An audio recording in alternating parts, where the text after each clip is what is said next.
Now there is more you should know about variables.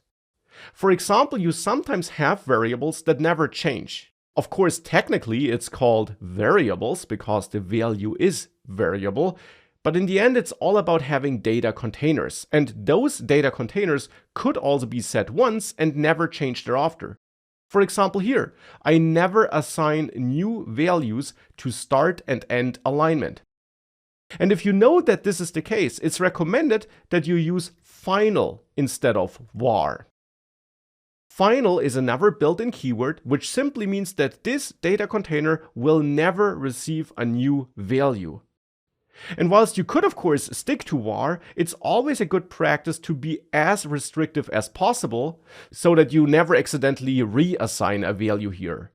Of course, you're the only one working on this project here probably, but in bigger teams with multiple developers working on the code, you want to be as restrictive as possible to make sure that some colleague of you is not accidentally overriding one of your variable values somewhere else in the overall project code. That's why the final keyword exists. Now here I'm of course getting some blue squiggly lines that I should use const instead of final in the end. And indeed, that's another usage of const which we haven't seen up to this point. You can create so-called constant variables or constant data containers, you could say. It's almost the same as final because const also makes sure that you can't reassign those variables, but unlike final, it provides some extra information to Dart.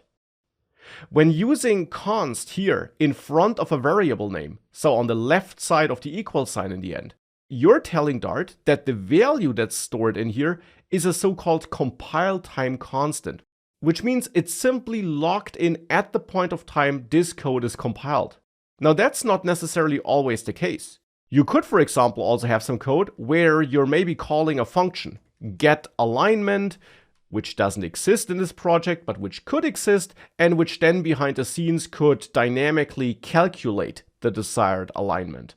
You could definitely have something like this in your application, and if that's the case, that of course means that this function must be executed when the app runs to get the actual alignment value.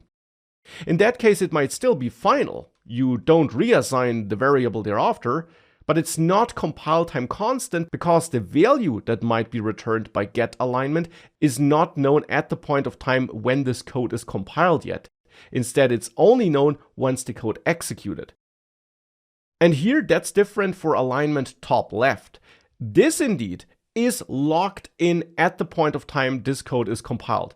Top left is clearly defined to the top left corner of the device, so to certain x and y coordinate values, and therefore you can use const to tell Dart that this is not dynamically derived at runtime, but can be locked in and set at compilation time.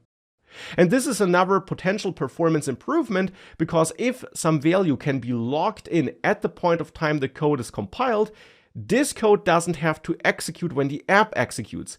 Instead, this locked in and internally saved value can be used by Dart when this code is about to execute.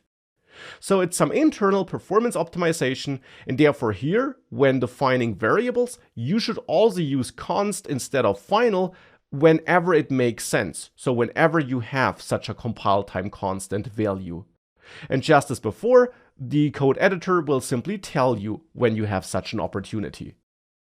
By the way, with that set to const, you can also re-add const down there in front of box decoration, because now that this is const instead of var, you guarantee that it will never be reassigned, and therefore you can use const here because this code is now no longer potentially variable, because it can't be set in any other place, it can only be set once, and therefore here we can unlock this potential optimization of the box decoration object again.